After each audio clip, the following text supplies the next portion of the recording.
اعوذ باللہ من الشیطان اللعین الرجیم بسم اللہ الرحمن الرحیم السلام علیکم یا علی مدد۔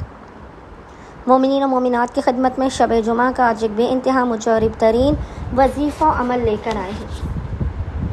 شب جمعہ کے اس مجرب ترین وظیفہ عمل ابو الفضل عباس علمدار کو مومنین نے آج خصوصی طور پر سر انجام دینا ہے۔ آج کیونکہ دنیا کے چند ممالک میں ماہ ربیع الاول کی پہلی شب جمعہ نوچندی شب جمعہ ہے،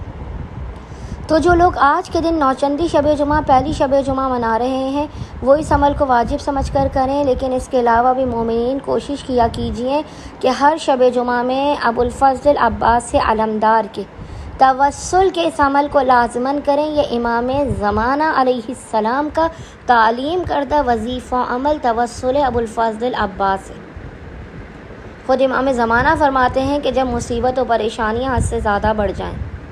کوئی راستہ، کوئی امید، کوئی روشنی کی کرن نظر نہ آئے، تو میرے چچا، میرے جد ابو الفضل عباس علمدار کے اس مجرب ترین وظیفہ عمل کو کیجیے۔ مشکلات کے پہاڑ بھی ہوں گے تو آپ کی زندگی سے دور کر دیے جائیں گے، ناممکن و بگڑے ہوئے کام بنا دیے جائیں گے، رزق و روزی میں برکت ہوگی، اولاد کے لیے، رزق کے لیے، کاروبار کے لیے، گھر کے لیے، ترقی کے لیے، بخت و مقدر کے روشن ہونے کے لیے، اپنی اور اپنے نسلوں کے مستقبل کو سنوارنے کے لیے بس مومنین نے کرنا یہ ہے کہ شب جمعہ میں بعد نماز مغربین سے لے کر نصف شب تک کوشش کیجیے اس عمل کو مومنین نصف شب میں کریں۔ عمل کرنے سے پہلے آپ نے باوضو ہونا، اور باوضو ہونے کے بعد آپ نے سب سے پہلے 2 رکعت نماز حاجت پڑھ کے ابو الفضل عباس علمدار کی بارگاہ میں پیش کرنا ہے۔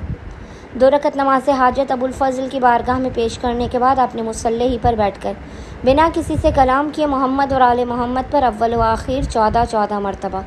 14 ٹائمز درود بھیجنے کے درمیان میں پیشانی کو سجدگاہ پر رکھ کر ایک تسبیح 100 ٹائمز 100 مرتبہ اس ذکر کو پڑھنا ہے جس کی تعلیم زمانے کے امام نے دی ہے، اور وہ ذکر ہے یا ابا الغوث ادرکنی، یا ابا الغوث ادرکنی۔ اور خداوند متعال کو باب الحوائج کا ابو الفضل عباس علمدار کے حق کا واسطہ دے کر، کٹے ہوئے بازوؤں کا ابو الفضل کی وفاؤں کا واسطہ دے کر، حق صاحب العصر والزمان کا واسطہ دے کر اپنی حاجات کو طلب کرنا ہے، مشکلات کے خاتمے، رزق و روزی میں برکت کی دعا کرنی ہے انشاءاللہ تعالی خداوند متعال زمانے کے حق امام کے صدقے میں، اور باب الحوائج، باب وفا، باب حسین کے حق کے صدقے میں مومنین و مومنات کی ہر حاجت کو انہیں عطا کر دے گا، ہر بلا مصیبت پریشانی آفت ناگہانیوں کو ان کی زندگی سے دور کر دے گا۔ اللہم صلی علی محمد و آل محمد وعجل فرجہم اجمعین۔